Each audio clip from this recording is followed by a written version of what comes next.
Wakil Presiden Republik Indonesia, Gibran Rakabuming Raka, memberikan pembekalan khusus kepada para peserta pendidikan, penyiapan dan pemantapan Pimpinan Nasional P4N Angkatan ke-68 yang diselenggarakan oleh Lembaga Ketahanan Nasional Lemhanas, RI, di Jakarta, Senin 14 Juli 2020, IMA.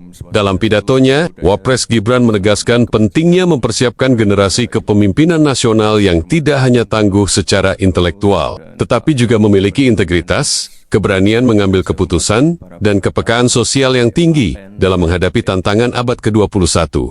Kita memasuki era baru, era disrupsi teknologi, perubahan iklim, dan dinamika geopolitik yang sangat kompleks. Indonesia membutuhkan pemimpin yang lincah, cepat, dan mampu berpikir lintas sektor. Pemimpin yang tidak hanya paham teori, tapi juga terjun langsung ke akar persoalan rakyat, ujar Gibran dalam sambutannya.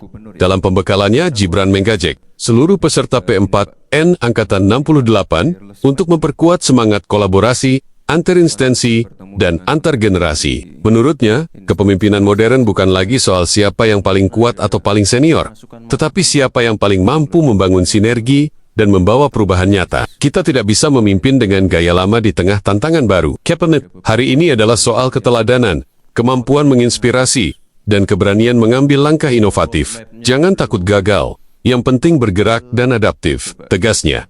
Wapres Gibran juga menyampaikan bahwa pemerintah saat ini tengah menyiapkan berbagai terobosan kebijakan, termasuk dalam bidang teknologi digital, hilirisasi industri, ketahanan pangan, dan reformasi birokrasi, yang menuntut peran aktif para pemimpin dari berbagai lapisan. Di tengah berbagai perubahan yang terjadi, Gibran menekankan pentingnya menjaga nilai-nilai dasar kebangsaan, Pancasila, Undang-Undang Dasar 1945, NKRI, dan Bhinneka Tunggal Ika. Ia meminta para peserta agar tidak kehilangan arah dalam mengemban amanah sebagai calon pemimpin nasional. Indonesia adalah bangsa besar yang dibangun dari keberagaman. Jangan sampai perbedaan menjadi pemecah, justru harus jadi kekuatan. Tugas kita adalah merawat persatuan sambil mendorong kemajuan, ujar mantan wali kota Surakarta itu. Sebanyak 80 peserta P4N Angkatan ke-68 hadir dalam acara ini, yang terdiri dari unsur TNI atau Polri, kementerian atau lembaga negara, BUMN, akademisi, serta tokoh masyarakat. Pendidikan P4N bertujuan mencetak pemimpin nasional dengan wawasan kebangsaan yang luas, ketajaman analisis strategis, dan kemampuan manajerial tinggi. Program ini merupakan bagian dari agenda Lemhanas RI dalam membangun strategic leadership, pipeline untuk masa depan Indonesia yang lebih kuat dan mandiri. Mengakhiri pembekalannya, Wapres Gibran mengingatkan bahwa menjadi pemimpin bukan semata-mata soal jabatan, tetapi soal tanggung jawab, kejujuran, dan pelayanan kepada rakyat. Jabatan hanya sementara, tapi integritas, hasil kerja dan dampak nyata bagi rakyat, itulah yang akan dikenang. Mari kita wujudkan Indonesia yang tidak hanya maju secara ekonomi, tapi juga adil dan beradab, pungkasnya. Bahkan ada yang menjadi juara dunia di Singapura. Harapan kami, kepemimpinan geopolitik Indonesia ini bisa kembali diraih. Zaman dulu Presiden Soekarno tidak pakai uang bisa menjadi pemimpin non-blok. Kita sekarang memiliki Bapak Presiden dan Bapak Wakil Presiden, memiliki Danantara. Saya yakin kita akan kembali menjadi pemimpin non-blok. Demikian, terima kasih. Baik, sudah bertemu langsung dengan CEO Danantara, Bapak-Bapak semua? Belum? Belum. Kapan Pak dijadwalkan ya? Dalam bulan-bulan ini, bulan depan ya mungkin. Oke. Nanti bisa disampaikan langsung ke CEO Danantara terkait itu tadi ya Pak ya. Yang jelas ini apa? Silakan duduk. Terkait geopolitik. Ini memang ya tantangannya saat ini adalah geopolitik yang nggak menentu, climate change, lalu perang dagang, perang tarif. Jadi ini Bapak Ibu, saya mohon doa untuk Pak Presiden yang saat ini sedang melakukan perjalanan ke luar negeri, agar beliau diberikan kesehatan dan kelancaran dalam tugas-tugasnya di luar negeri. Karena penting sekali ini, beliau menghadiri BRICS, lalu ini kalau nggak salah sedang di Brussels ya, penting sekali. Dan yang namanya hilirisasi, itu penting sekali. Kita tidak boleh lagi mengirim barang mentah, kita harus mengejar nilai tambah dari kegiatan-kegiatan downstreaming ini. Kalau enggak, ya kita selamanya akan diremehkan negara-negara lain. Nah, ini kebetulan ada teman-teman dari negara lain juga. Kita benar-benar fokus di situ, fokus di AI, fokus di hilirisasi, fokus di pengembangan SDM.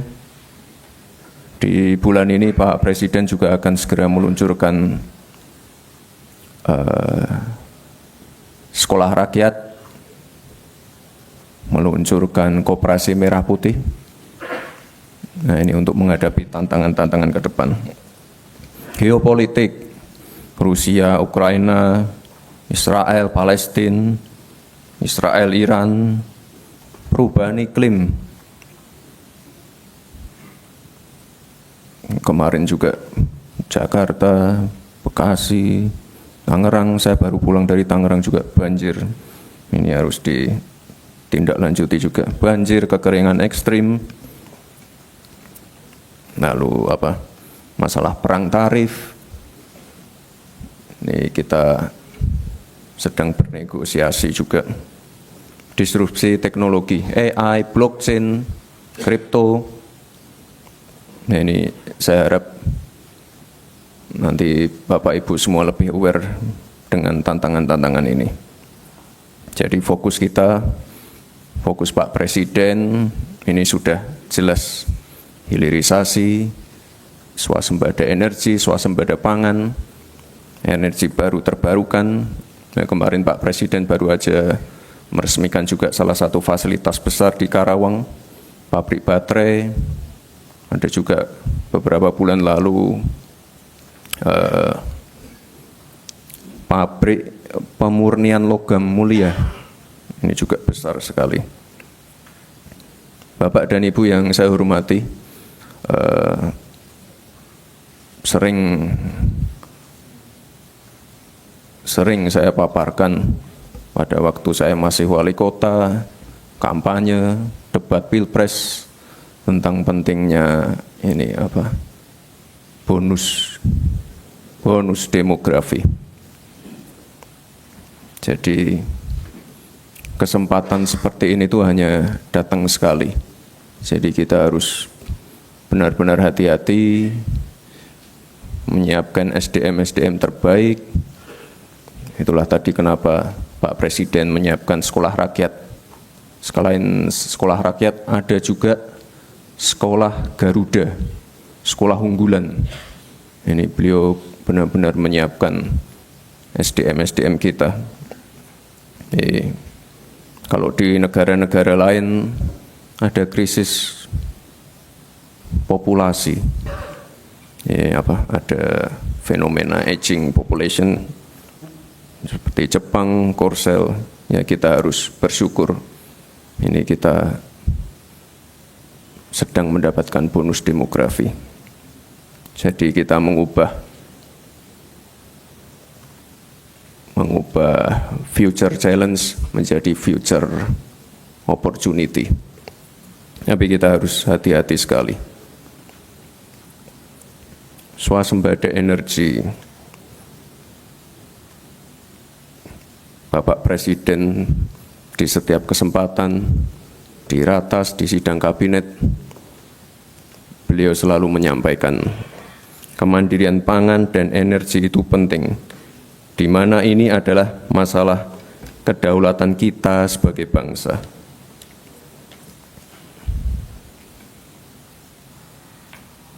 Saya baru aja pulang dari Jogja, panen tebu. Lalu dari Banyuwangi panen tebu juga. Beberapa waktu yang lalu panen beras di Ngawi. Ini saat ini stok beras kita capaiannya tertinggi selama 23 tahun terakhir, 4,25 juta ton. Ini sangat luar biasa sekali. Di mana negara-negara lain lagi kekurangan, kita surplusnya luar biasa ini. Ini kalau masalah beras sudah kita beresi ya.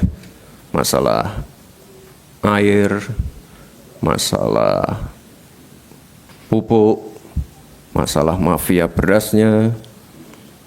Ini kita ada 145 regulasi yang dipangkas terkait distribusi pupuk. Nah ini nanti saya titip Pak Gubernur, Pak Wakil Gubernur, ini terkait ya bukan hanya di pertanian saja mungkin nanti kalau bertemu dengan lembaga-lembaga instansi lain, ini saya mohon yang namanya aturan-aturan yang berbelit-belit, aturan yang tumpang tindih, nah ini para peserta pendidikan ini harus bisa memberikan masukan-masukan. Kita pengen yang cepat-cepat aja. 145 regulasi dipangkas. Ada 53 bendungan baru dibangun. Ini untuk mengairi lahan-lahan pertanian.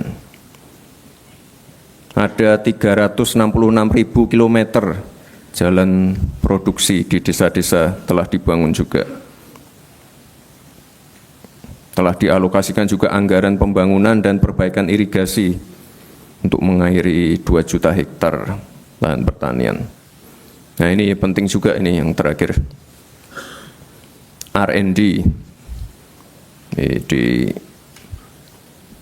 beberapa tempat ini sudah memanfaatkan drone untuk penyiraman pupuk, pestisida, dan juga AI untuk mengecek pH tanah. Ini penting sekali. Dan juga nanti saya mohon Bapak Ibu semua untuk selalu melibatkan anak-anak muda.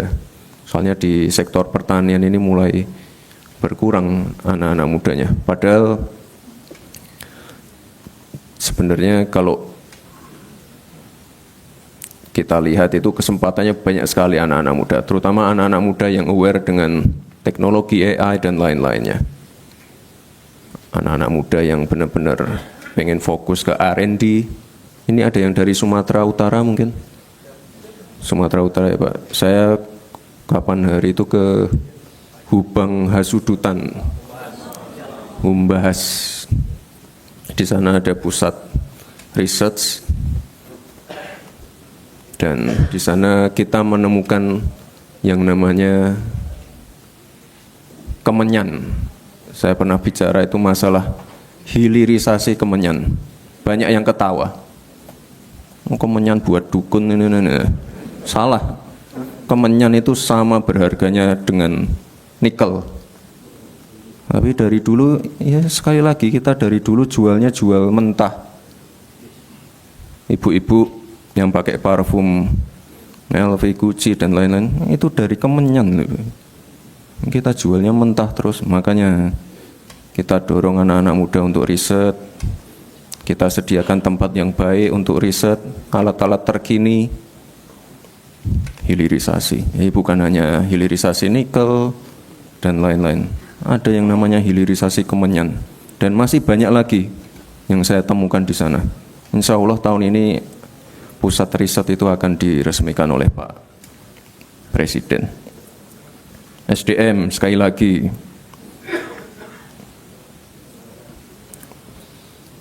Sekarang kan sudah ada program MBG, ada CKG. Kemarin kalau saya cek terakhir untuk cek pengecekan kesehatan gratis itu sudah ada sekitar 10 juta orang yang memanfaatkan program ini. Penting sekali untuk deteksi dini. Jadi di usia dini sudah teridentifikasi penyakitnya apa, jadi pengobatannya lebih awal sehingga nanti angka harapan hidup bisa lebih tinggi. Sekolah Garuda, sekolah rakyat, dan juga program-program seperti KIS, KIP ini tetap akan dilanjutkan.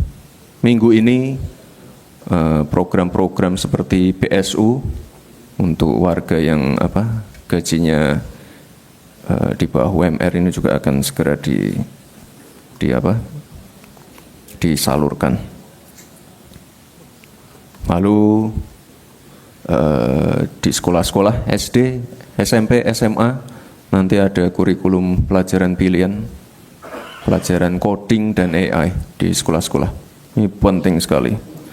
Pak Presiden malah mengusulkan pelajaran matematika di tingkat TK. Penting sekali. Dan juga di tahun ini ada sekitar 19 T untuk merenovasi sekolah-sekolah yang rusak. Jadi Pak Presiden ini benar-benar punya concern yang sangat tinggi terkait pendidikan dan SDM kita. Mungkin ada yang mengusulkan lagi untuk masalah SDM, pendidikan, Bapak Ibu. Gantian yang ibu-ibu. Minta mikrofon, Mas. Silahkan. Baik, terima kasih Bapak Wakil Presiden yang kami banggakan. Saya Kartini, perwakilan dari Majelis Ulama Indonesia. Saat ini kita melihat bahwa pendidikan ini sangat penting, dan memang kami berharap hilirisasi ini juga mulai dari sekolah-sekolah yang ada di Indonesia. Selama ini apapun hasil dari research, kemudian hasil penelitian-penelitian itu tidak ada kontribusi yang melekat dengan dunia usaha gitu. Jadi misalnya penelitian-penelitian saat ini tidak langsung bisa menghasilkan sesuatu yang bisa dilakukan, yang bisa berguna untuk bangsa ini karena hanya berupa kertas atau paper. Dana-dana untuk penelitian, dana-dana untuk melakukan research itu sangat kecil sekali gitu. Nah, berharap hilirisasi ini juga, ini kaitannya juga dengan dunia pendidikan. Seperti yang tadi Bapak sampaikan, mulai dari pendidikan paling dasar, misalnya dari TK, PAUD, kemudian SD, SMP, SMA, ini juga memungkinkan untuk bisa dikembangkan lebih kuat lagi. Saya beberapa kali kunjungan ke luar negeri mewakili dari Indonesia kaitannya dengan pendidikan yang ada saat ini. Kami berharap memang dilibatkan dengan program hilirisasi ini. Sekaligus ke depan itu hilirisasi ini juga melibatkan dari kementerian yang ada, dari Kemendikdasmen, Kemendristekdikti, dan Kementerian Agama yang di sana juga ada ribuan sekolah-sekolah kita. Bagaimana lembaga pendidikan kita akan maju karena kita berharap ada sentuhan-sentuhan yang saat ini dari hilirisasi ini yang kemudian bisa didanai oleh Danantara dan dari semua aspek yang ada. Itu yang kami harapkan. Dan yang terakhir adalah hasil-hasil produk yang kemudian yang dikembangkan di dunia pendidikan itu juga bisa kolaborasi dengan dunia usaha. Itu yang kita harapkan dari beberapa kali dari diskusi yang ada. Dan terakhir ini adalah banyak sekali dari teman-teman ini adalah para ahlinya dari dunia pendidikan. Mudah-mudahan Bapak bisa berkenan ke depan ini juga dilibatkan. Terima kasih. Assalamualaikum warahmatullahi wabarakatuh. Waalaikumsalam. Ya, itulah kenapa tadi saya menyinggung sedikit masalah R&D research yang ada di Humbas tadi, Bu. Nah, kita ke depan pengen ada lebih banyak lagi tempat-tempat seperti itu. Itu tadi saya bicara masalah apa yang di Humbas itu Kemenyan, lalu Pak Presiden juga sudah memberikan target ke CEO Danantara. Ini kan kita lagi kenceng-kencengnya nikel, baterai untuk EV. Nah, ke depan nanti Pak Presiden sudah menargetkan juga kita harus punya EV asli dari Indonesia. Jadi kalau sekarang saya dan Pak Presiden pakainya mobil maung dari Pindad, nah ini ke depan akan kita kembangkan lagi. Dan ya sekali lagi Ibu, kita nggak boleh ketinggalan dari negara-negara lain. Anak-anak muda, usia produktif, nah ini yang harus kita dorong terus. R&D penting, tapi R&D yang harus di follow up dan bisa memberikan multiplier effect yang baik ke masyarakat. R&D ketemu formulasinya, produk unggulannya apa, ini yang harus dikejar terus. Jadi tidak bisa berhenti di R&D-nya saja, tapi harus benar-benar jadi produk unggulan kita. Sekali lagi Bapak Ibu, saya mohon dukungannya untuk ini apa program hilirisasi ini banyak sekali. Kalau kita bicara masalah yang ada di laut, hilirisasi rumput laut banyak, produk turunannya banyak. Tapi sekali lagi kita dari dulu tuh ngirimnya barang mentah. ikan-ikan kita. Harusnya kita dari dulu bikin cold storage, bikin industri pabrik pengalengan. Ini yang kita kejar sekarang. Baik Bapak Ibu yang saya hormati,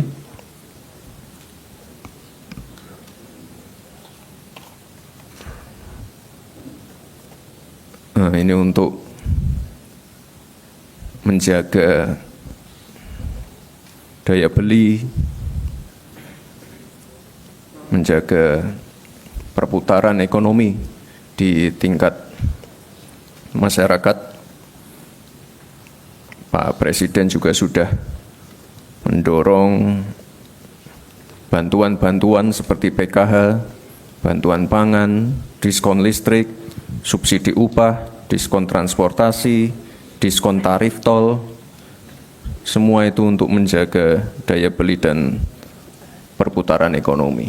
Nah, ini ke depan PR-nya bagaimana bantuan-bantuan itu bisa tepat sasaran. Ya sekali lagi digitalisasi, AI.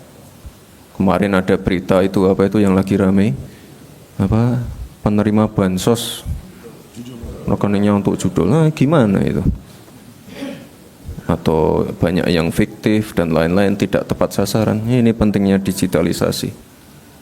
Kalau tidak salah itu nanti di bulan depan pas 17 Agustus Pak Presiden juga meluncurkan ini apa? Digital ID ya. Jadi biar ini apa? Yang namanya apa bantuan-bantuan, bansos-bansos itu bisa tepat sasaran semua. Sedang kita perbaiki Bapak Ibu. Lalu kemarin kami juga di berbagai kesempatan Banyuwangi, Bondowoso, di Sleman, mungkin Bapak Ibu sudah tahu yang namanya program PNM Mekar. Sudah tahu ya Bapak Ibu ya, PNM Mekar ini program lama, tapi dilanjutkan. Saat ini nasabahnya ada 17 juta. Plafonnya enggak tinggi-tinggi banget. 5 juta, 10 juta, tapi semuanya ibu-ibu. Semuanya ibu-ibu. Dan dari sini kemarin, wah itu luar biasa kemarin di Sleman. Cuma jualan keripik, jualan handicraft, anaknya bisa sekolah di UGM, kuliah di UGM. Luar biasa sekali. Dan yang paling penting ini, ya karena ini ibu-ibu, lebih tertib. NPL-nya rendah sekali, 1,74. Itu rendah sekali. Artinya kalau NPL-nya rendah, kredit macetnya hampir tidak ada. Jadi ini luar biasa. Program ini akan kami teruskan dan sekali lagi udah ketemu kementerian terkait ya Pak ya. Yang BUMN PNM Mekar udah pernah ketemu. Ini bagus ini program yang bagus. Dan sekali lagi ibu-ibunya jadi mandiri semua. Dan yang saya paling senang itu NPL-nya rendah. Ya ini nanti kalau ada masukan-masukan dari Bapak Ibu semua silahkan. Ini program yang akan kami lanjutkan terus. KUR, PNM Mekar. Lalu di tanggal 19 atau 20 besok Pak Presiden setelah pulang dari luar negeri akan meluncurkan koperasi merah putih. Ini untuk memperkuat ekonomi di desa dan juga pemerataan ekonomi.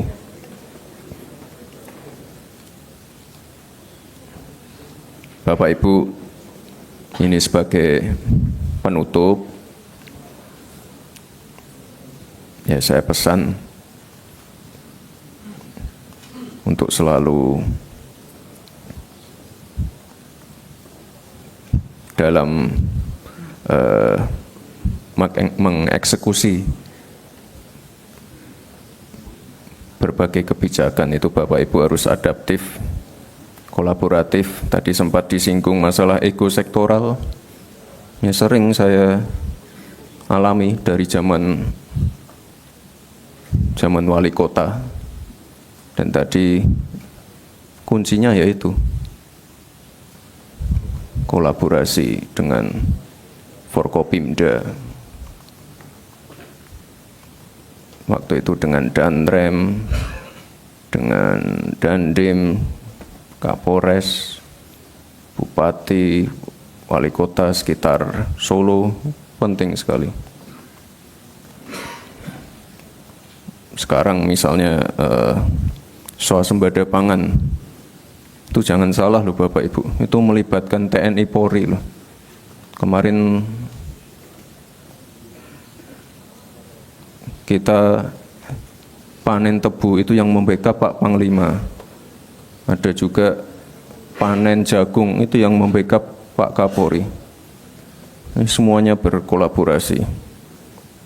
Dan yang paling penting Bapak Ibu, selalu turun ke lapangan. Ini turun ke lapangan itu bukan pencitraan atau mencari eksposur, tidak. Dialog langsung dengan warga, dialog langsung dengan pelaku UMKM, dialog langsung dengan petani, itu penting sekali. Dialog dengan misalnya warga sekitar tambang, lokasi tambang, penting sekali. Saya pernah ke suatu lokasi, ya, tidak perlu saya sebut lokasinya. Warganya mengeluh masalah tambang, masalah hauling. Itu kalau tidak didengar, tidak kita ajak diskusi, permasalahannya tidak akan selesai. Itulah pentingnya turun ke lapangan. Ya, turun ke lapangan ada yang mungkin bawa wartawan, bawa fotografer, tapi harus sering ke lapangan juga tanpa membawa kamera. Diam-diam aja malam-malam, satu mobil, tidak perlu ada protokol, penting sekali. Bapak Ibu yang saya hormati, kita harus satu visi, satu tujuan, satu komando, mewujudkan visi, misi, program dari Bapak Presiden. Sekali lagi kita harus bekerja sama, hilangkan ego sektoral atau merasa paling hebat sendiri. Kita harus menjaga situasi tetap kondusif. Tidak ada negara yang bisa tumbuh dalam keadaan tidak stabil atau tidak kondusif. Dan sekali lagi Bapak Ibu, selalu turun ke lapangan agar kebijakan dan keputusan yang dibuat bisa sesuai dengan kondisi masyarakat. Saya yakin Bapak Ibu semua adalah pemimpin yang berdedikasi, yang mampu membawa Indonesia menjadi negara maju dan meraih Indonesia emas. Mari bersama kita bersatu.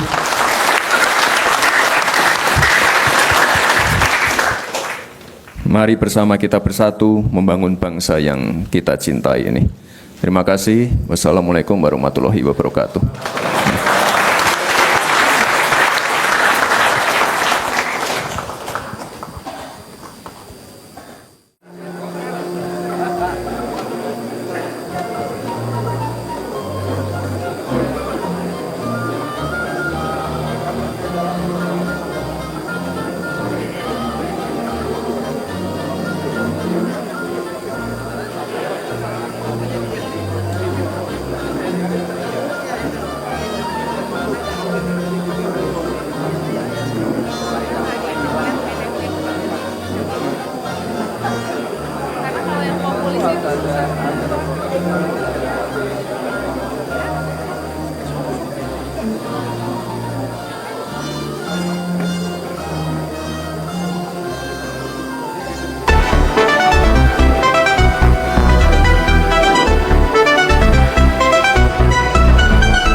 Stings dominate the opening, delivering a dramatic sense of urgency. The snare drum rolls create the tension, mimicking breaking news, excitement.